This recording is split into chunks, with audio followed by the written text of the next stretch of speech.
2015년에 개봉한 영화 중에 지금은 맞고 그때는 틀리다 라는 제목의 영화가 있었습니다.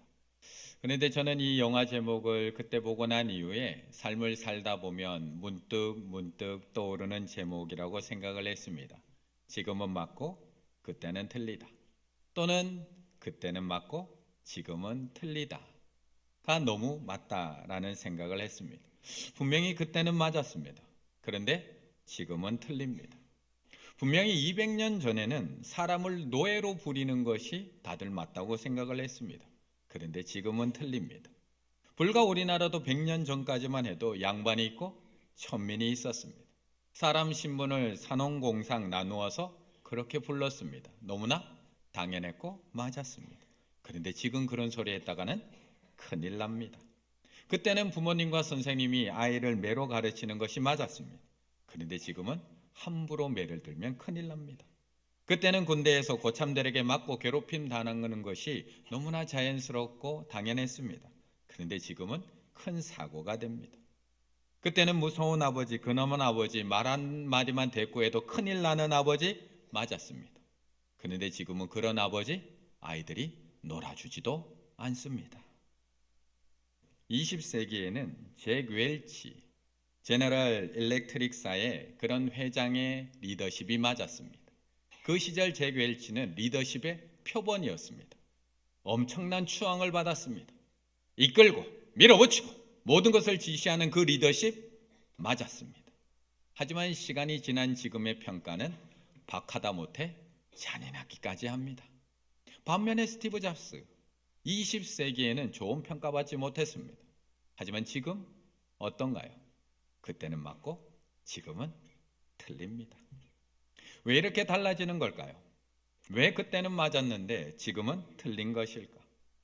왜 그때는 남편은 하늘이고 여자는 땅인데 왜 지금은 그런 소리 했다가 밥 한 그릇 못 얻어먹는 것일까요? 왜 그때는 소리가 재미있고 즐거운 일이었는데 지금은 그렇게 했다가 절도가 되는 것일까요? 이유는 기준과 가치가 달라졌기 때문입니다. 과거의 기준에는 맞았지만 현재의 기준에는 틀리기 때문입니다. 이처럼 기준은 시대마다 달라집니다. 그때는 맞았던 것이 지금은 틀리기도 합니다. 또한 기준은 나라마다 달라지기도 합니다. 한국에서는 맞는 일이 외국에서는 틀린 일이 되기도 합니다. 더 나아가 집안마다 기준이 다르기도 합니다. 우리 집에서는 감자를 소금에 찍어 먹는 것이 맞았는데 어느 날 아내가 설탕을 갖다가 놓고 찍어 먹습니다. 이해가 되지 않아서 다른 친구에게 가서 아니 어떻게 감자를 설탕에 찍어 먹을 수 있냐고 얘기했더니 자기 집에서는 고추장에다가 찍어 먹는다고 합니다. 이처럼 사람마다 각자의 기준이 있습니다. 그리고 그 기준에 따라서 옳고 그름을 판단하며 우리는 살아갑니다. 1절의 말씀 같이 한번 읽어보겠습니다. 1절입니다. 새벽에 대제사장들이 즉시 장로들과 서기관들 곧 온 공회와 더불어 의논하고 예수를 결박하여 끌고 가서 빌라도에게 넘겨주니 아멘. 오늘 예수님은 두 번째 재판을 받고 계십니다. 첫 번째 재판은 이미 지난 새벽에 다 끝이 났습니다. 유대 최고 의결 기관인 산헤드린 공의회에 모여서 예수님께서 하나님을 모독했다, 신성 모독을 했다라고 사형 판결을 내렸습니다. 그것이 바로 앞에 나오는 마가복음 14장 64절 65절의 말씀입니다. 그 신성 모독하는 말을 너희가 들었도다. 너희는 어떻게 생각하느냐 하니 그들이 다 예수를 사형에 해당되는 자로 정죄하고 어떤 사람은 그에게 침을 뱉고 그의 얼굴을 가리고 주먹으로 때리며 한번 맞춰봐 선지자 노릇 해라 라고 하고 하인들은 손바닥으로 치더라. 물론 몰래 조용히 이 일을 처리하기 위해서 새벽에 재판을 열었을 수도 있습니다. 단순히 예수님을 죽이려는 목적으로 판결을 일사천리로 진행하기 위해서 밤에 몰래 재판을 열었을 수도 있습니다. 그런데 예수님께 사형 판결이 내려진 65절 이후에 바로 15장으로 넘어오는 것이 아니라 그 사이에 베드로가 예수님을 3번 부인한 사건이 들어있다는 겁니다. 대제사장의 여종 하나가 아랫뜰에서 불을 쬐고 있는 베드로에게 찾아갑니다. 그리고 묻습니다. 너도 나사렛 예수와 함께 있었지 아니하였느냐? 그러자 베드로가 부인하기 시작합니다. 나는 당신이 하는 말이 무슨 말인지 전혀 모르겠어. 그러고는 아랫뜰에서 앞뜰로 자리를 옮깁니다. 하지만 이 여종은 집요했습니다. 끝까지 베드로를 쫓아갑니다. 그리고 이야기합니다. 이 사람도 그 도당이라. 그러자 베드로가 또 한 번 부인합니다. 아니라. 그런데 이번에는 그 옆에 있던 한 사람이 너도 갈릴리 사람이니 너도 그의 도당이라. 그러자 이번에는 베드로가 예수님을 저주하며 부인하기 시작합니다. 그러자 바로 그때 뭐가 울지요? 뭐가 울죠? 닭이 웁니다. 닭이 곧 두 번째 울더라. 이에 베드로가 예수께 자기에게 하신 말씀 곧 닭이 두 번 울기 전에 내가 세 번 나를 부인하라 하심이 기억되어 그 일을 생각하고 울었더라. 그리고 나서 15장 빌라도의 법정으로 장면이 옮겨지게 되는 겁니다. 그렇다면 사내들인 재판은 그렇게 일사천리로 끝난 재판은 아니라는 겁니다. 물론 통틀어서 총 12시간도 채 걸리지 않고 끝난 재판이긴 하지만 70여 명의 사내들인 공회원들이 모여서 금방 예수를 죽이자 꽝꽝꽝 도장 찍은 것이 아니라 그 새벽에 논쟁이 일어나고 있었다는 겁니다. 성전뜰에서는 베드로가 자리를 옮겨가면서 예수님을 부인하고 있는 그 시간에 이스라엘 백성들의 지지를 받고 사랑을 받고 있는 이 예수님에 대한 신문은 안에서 이루어지고 있었고 어떻게 해야 될 것이냐를 논쟁하고 있었다는 겁니다. 하지만 종교적인 기준으로 신문했던 이들의 결론이 무엇이었는가? 자신들의 전통과 관습의 기준으로 재판한 이들의 결론은 바로 신성모독죄 사형이었다는 겁니다. 그런데 15장으로 넘겨져서 총독 빌라도에게 재판을 받게 되는데 이 빌라도에게는 종교적 기준이 없습니다. 그에게는 정치적 기준밖에 없습니다. 재판을 해야 되는데 예수님은 로마 제국을 사회적으로나 정치적으로 위태롭게 할 만한 행동을 한 적이 없습니다.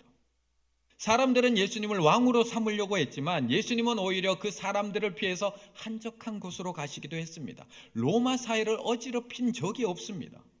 그런데 빌라도는 예수님을 놓아줄 수도 없습니다. 자신이 다스리고 있는 이 유다 지역을 안정적으로 다스리기 위해서는 오늘 고발한 이들 사내들인 지도자들의 도움이 너무나 절실했기 때문에 이 고발을 무시할 수도 없었습니다. 그래서 빌라도가 예수님을 신문하기 시작을 합니다. 2절 빌라도가 묻되 내가 유대인의 왕이냐 이렇게 신문하는 겁니다. 앞에 보면 종교 지도자들이 신문하는 것과 완전히 대비되는 겁니다. 14장 16절에 보면 대제사장이 예수님께 다시 물어 이르되 내가 찬송받을 이의 아들 그리스도냐라고 신문을 합니다. 왜요? 종교적 기준으로 신문하고 있거든요. 네가 하나님의 아들 그리스도냐? 이거는 종교적 기준의 신문입니다. 하지만 빌라도는 정치적 기준의 신문을 하고 있는 겁니다. 내가 유대인의 왕이냐? 이게 기준의 차이라는 겁니다. 이처럼 사람마다 기준이 다릅니다. 누군가는 종교적인 기준으로 바라보고 누군가는 정치적인 기준으로 바라봅니다. 누군가는 전통과 관습의 기준으로 잘못되었다 잘되었다 바라보고 누군가는 변화와 혁신의 눈으로 기준으로 바라봅니다. 누군가는 형평성, 똑같아야지 형평성의 기준으로 모든 것을 바라보고 누군가는 유연성, 사람마다 다 다르잖아. 유연성의 기준으로 바라봅니다.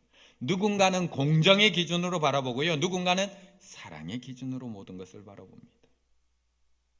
그런데 우리에게 있어서 이 기준은 너무나도 중요합니다. 왜냐하면 모든 사람들은 그 기준에 따라 행동하기 때문에 그렇습니다. 그 기준에 따라. 15절의 말씀 같이 읽습니다. 15절입니다. 빌라도가 무리에게 만족을 주고자 하여 바라바는 놓아주고 예수는 책짓질하고 십자가에 못 박히게 넘겨주니라. 아멘. 사람은 누구나 기준이 있습니다. 그리고 그 기준에 따라 행동하게 되어 있습니다. 다른 사람이 정해놓은 사회적 기준에 따르는 사람은 사회적 기준, 그 기준에 맞춰서 학교를 입학하고 학교를 졸업합니다. 사회적 기준에 맞춰서 대학을 졸업하고 나면 취업을 하고 직장을 다닙니다. 사회적 기준에 맞춰서 직장을 구하고 생활이 안정되고 나면 결혼을 하고 아이를 키우며 살아가게 됩니다. 그러다가 내가 사회적 기준에 맞춰서 살아가고 있는데 조금이라도 늦어지기 시작하면 불안해지기 시작을 합니다. 사회적 기준에 20살이면 대학에 들어가야 되는데, 사회적 기준에 30살이면 결혼을 해야 되는데, 남들은 결혼도 하고 아이도 잘 낳고 잘 사는 것 같은데 나만 뒤처지는 것 같습니다. 왜요? 사회적 기준에 맞춰서 살고 있기 때문에. 그러다 보니 요즘 아이들은 정해놓은 사회적 기준이 아니라 내가 정해놓은 기준에 맞춰서 살고 싶어 하기 시작을 합니다. 내가 왜 사회적 기준에 맞춰 살아야 돼? 나의 기준대로 살면 되지. 김나영이라고 하는 한 여학생이 집안이 어려운 형편이었어서 꿈도 없고 하고 싶은 것도 없었습니다. 그렇게 학창시절을 보내다가 학교에 가기 싫어서 중국어 학원에 등록하게 됩니다. 학교 안 갈 핑계를 찾기 위해서 중국어 학원에 등록을 해서 공부를 하게 되는데 중국어의 매력을 느끼게 됩니다. 그렇게 공부를 해서 우여곡절 끝에 지방에 있는 한 대학교를 다닙니다. 대학교를 다니면서도 생활비를 해결하기 위해서 365일 아르바이트를 해가며 어렵게 대학 생활을 이어가던 중에 교환학생으로 중국에 갈 수 있는 기회를 잡게 됩니다. 그리고 그곳에서 또 열심히 일하며 교환학생으로 공부를 하다가 그곳에 있는 세계 최대 크루즈 기업에서 일할 수 있는 기회를 잡게 됩니다. 그곳에서 보조 웨이터, 번역, 통역, 나중에는 이벤트 진행까지 승진의 승진을 이어가다가 지금은 아시아 태평양 지역의 비즈니스 코디네이터가 되어서 그 회사에 다니고 있습니다. 사회적 기준이 아니라 자기만의 기준으로 거기까지 지금 올라간 그녀가 이렇게 이야기를 합니다. 한국 사회 기준으로 보면 자신은 그야말로 흙수저의 상징입니다. 그리고 만약 나 스스로도 사회적 기준을 받아들이려고 했다면 지금 남들이 예상했는 것만큼, 사회적 기준으로 예상한 만큼의 삶을 저도 살고 있을지도 모르겠습니다. 하지만 사회가 내게 강요하는 기준에 맞춰 살고 싶지 않았기 때문에 그저 내가 원하는 길을 가고자 했고, 조건과 배경이 아닌 있는 그대로의 나를 원하는 세상을 나는 만날 거라고 믿고 나의 기준에 따라 나아갔습니다. 그리고 그렇게 뛰어든 세상에서 나를 필요로 하고 나를 인정해주는 그런 회사와 사람들을 만나서 근무하고 있습니다. 사람은 누구나 기준에 따라서 행동합니다. 어떤 이는 사회적 기준에 따라서 행동을 하고요. 어떤 이는 부모가 정해진 기준에 따라서 행동을 하고요. 어떤 이는 자신이 세운 기준에 따라서 행동하며 살아가고 있습니다. 오늘 대제사장, 장로들, 서기관들 마찬가지입니다. 종교적으로 세워놓은 기준, 자신들이 세워놓은 기준에 따라 행동을 합니다. 그 기준에 따라서 예수님을, 하나님을 모독한 죄, 신성 모독죄로 사형을 선고하고 죽이기를 힘쓰고 있습니다. 1절, 예수를 결박하고 끌고 가서 빌라도에게 넘겨주니 자신들의 종교적 기준에 맞지 않기 때문입니다. 대제사장들이 여러 가지로 고발하는지라 이걸로 넘겨주는 걸로 안 된다는 것을 알고 있었기 때문에 다른 것도 가지고 와서 계속 고발을 하는 겁니다. 고발하는 것도로 안 되니까 그러나 대제사장들이 무리를 충동까지 하고 있습니다. 너희들이 나서. 빌라도도 마찬가지입니다. 그도 자기 기준에 따라 행동을 합니다. 저들이 가지고 있는 종교적 기준은 없습니다. 하지만 자기가 가지고 있는 정치적 기준에 따라 움직입니다. 그래서 빌라도의 질문에 보면 항상 반복되는 단어가 나옵니다. 2절, 내가 유대인의 왕이냐? 내가 유대인의 왕을 너에게 놓아주기 원하느냐? 그러면 너희가 유대인의 왕이라 하는 일을 내가 어떻게 하랴? 유대인의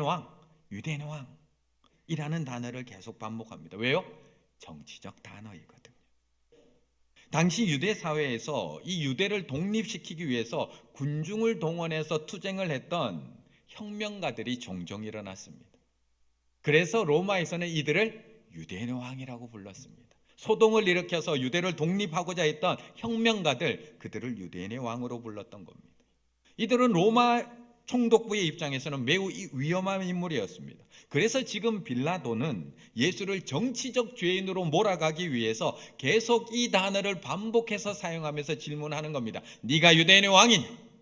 네가 백성들을 선동해서 혁명을 일으키려고 하는 유대인의 왕이냐? 그리고 최종적으로도 정치적 기준으로 판결을 내립니다. 15절, 빌라도가 무리에게 만족을 주고자 하여. 빌라도가 무리에게 만족을 주고자 하여. 정치적 기준, 백성들이 만족하냐 하지 않느냐, 이 기준으로 예수님을 십자가에 넘겨주고 있는 겁니다. 대제사장과 장로들 그리고 서기관들은 관습과 전통의 기준으로 예수를 신성모독죄로 결박해서 넘겨줍니다. 여러 가지로 고발합니다. 무리들을 충동해서 예수님 대신 바라바를 놓아주게 만듭니다.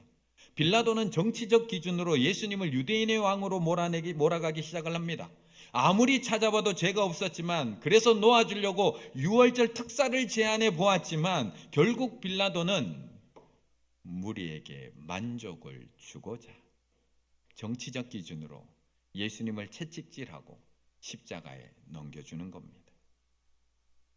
그런데 오늘 본문에는 종교적 기준도 아닌 정치적 기준도 아닌 오롯이 감정의 기준으로 행동하는 사람들도 등장을 합니다.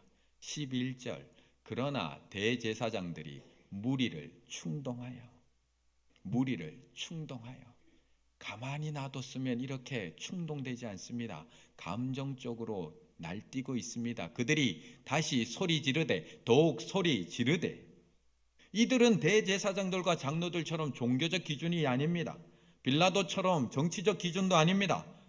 풀어주라고 외치는 바라바가 밀란 중에 살인을 하고 체포된 흉악한 사람인 줄 모르는 것도 아닙니다. 예수님께 아무런 죄가 없는지 모르는 것도 아닙니다. 그래서 빌라도는 저들의 선택이 도저히 이해가 되지 않아서 이렇게 묻는 겁니다. 빌라도가 이르되 어찌미냐? 너희들이 어떻게 해서 예수를 선택하지 않고 빌라도를 선택하느냐? 무엇을 기준으로 이 선택을, 그가 무슨 악한 일을 하였기에 이 선택을 하느냐? 묻고 있는 겁니다. 하지만 이들의 기준은 내 감정입니다. 충동당한 내 감정, 지금 이 순간의 분위기, 흔들리지 않는 기준이 없기 때문에 저들의 충동이 매번 흔들리고 요동할 수밖에 없습니다. 그런데 이런 사람들 속에 조용히 서 계신 한 분이 있습니다. 자기들의 여러 가지 기준으로 심판하고 재판하고 있지만 조금도 흔들리지 않고 서 계신 한 분.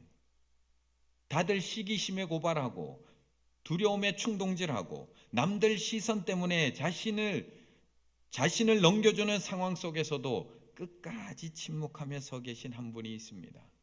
4절과 5절의 말씀을 같이 읽습니다. 4절 5절입니다. 빌라도가 또 물어 이르되 아무 대답도 없느냐? 그들이 얼마나 많은 것으로 너를 고발하는가 보라. 네. 예수께서 다시 아무 말씀하시도 대답하지 아니하시니 빌라도가 놀랍게 여기더라. 아멘.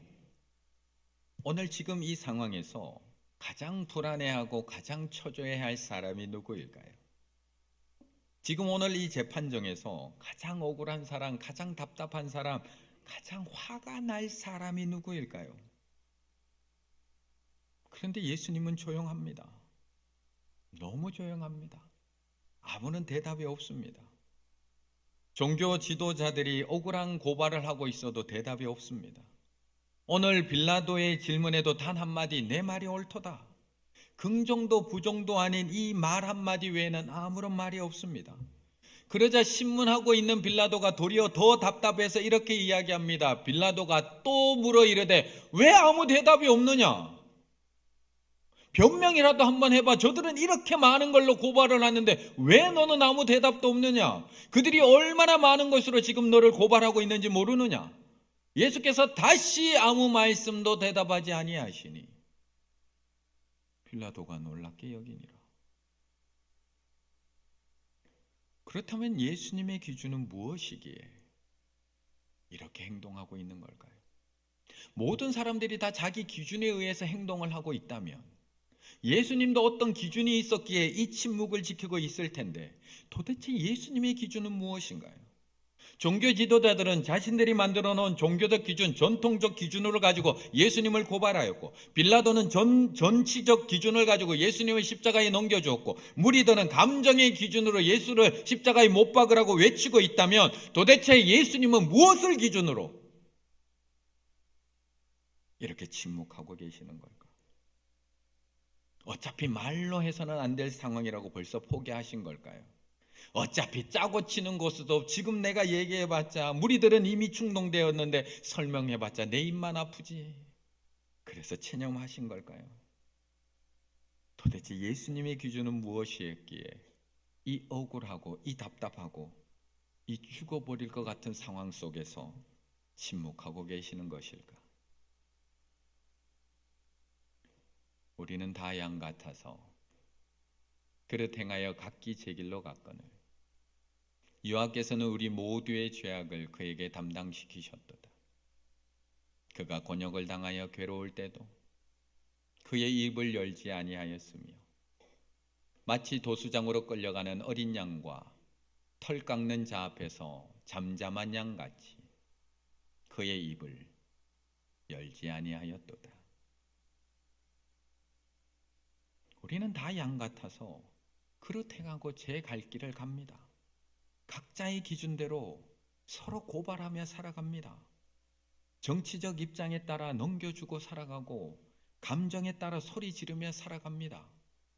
그런데 우리 모두의 죄악을 담당시키신 예수님은 이 십자가의 길이 자신이 가야 할 길임을 알고 계셨습니다.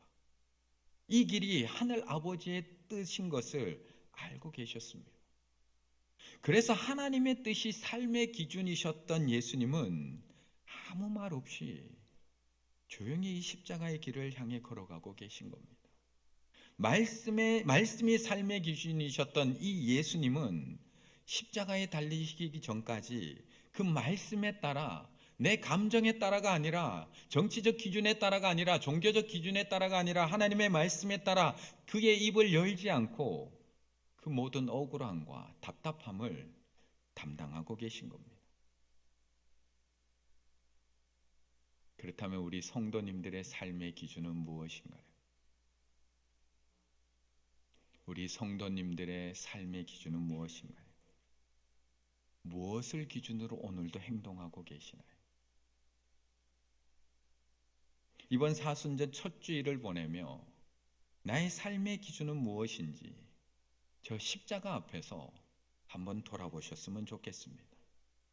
나는 무엇을 기준으로 판단하고 있고, 나는 무엇을 기준으로 말하고 있으며, 나는 무엇을 기준으로 화를 내고 있는지 한번 점검해 보셨으면 좋겠습니다.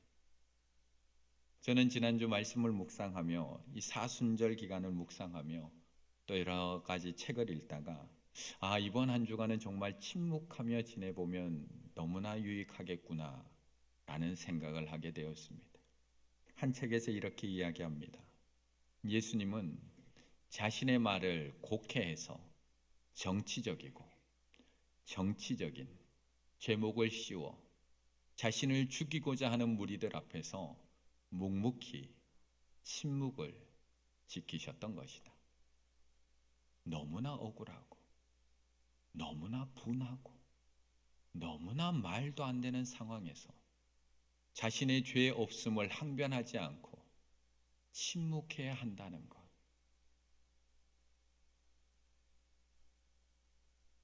그게 얼마나 큰 고통인지 아시지 않습니까? 그게 얼마나 큰 고난인지 아시지 않습니까? 사순절 기간에 우리가 때때로 침묵을 배워야 하는 이유, 바로 이것이다. 고난을 받으시는 동안 사람들 앞에서 침묵하셨던, 나는 그거 억울한 일 하나 당하고도 말하지 못해서 이렇게 병이 났는데, 나는 그 억울한 일 하나도 해명하지 못해서 이렇게 속이 다 썩어 문드러졌는데 예수님의 마음은 어떠셨을까? 그 예수님의 마음을 함께 느끼기 위한 것이다.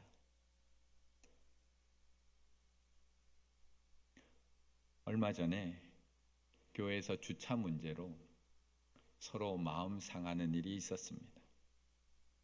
앞에 광고 드렸듯이 요즘 교회에 오는 차량들이 무척 많아지다 보니까 주차할 공간이 부족한 상황이 되고 있습니다.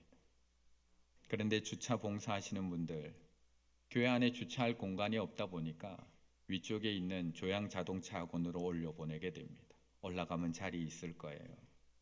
그런데 거기에도 주차할 곳이 없습니다. 그러면 또 다시 돌려보내야 됩니다. 운전하시는 성도님 얼마나 화가 났을까요? 얼마나 화가 났을까? 예배 시간도 얼마 남지 않았는데 힘들게 여기까지 올랐는데 또 내려가라고 합니다. 주차위원이 손짓을 하면서 그냥 내려가라고 합니다. 그러자 그만 나오지 말아야 될 말이 입 밖으로 툭 튀어나옵니다. 또 그 말을 들은 주차 봉사자는 얼마나 마음이 괴로울까요? 얼마나 억울하고 답답할까요? 돈 받고 하는 일도 아니고 나도 교회를 위해서 봉사하는 것뿐인데 나이도 한참 어린 사람에게 그 얘기 들으면 얼마나 억울하고 답답할까요? 자신도 여기 주차 공간이 없어서 그냥 돌려보낸 것뿐인데 내가 이런 말 들어가면서 봉사해야 하나? 우리는 살다 보면 이런 억울한 일 참 많이 당하게 됩니다. 가정에서는 안 당하시나요? 정말 나의 힘을 다해서 자식들을 키웠는데 자식들이 억울한 말 안 하나요? 나는 온 삶을 바쳐서 헌신했는데 가족들이 그 수고를 알아주나요? 회사에서는요, 학교에서는요, 심지어 교회에서도 이런 억울하고 답답하고 화날 일들이 얼마나 많은지 모릅니다. 관례라는 기준으로, 정치적인 기준으로, 감정의 기준으로 오해하고 모함당하고 고발당하는 억울한 일들 얼마나 많은지 모릅니다. 하지만 우리는 다른 기준이 아니라 말씀의 기준에 따라 사는 사람인 줄로 믿습니다.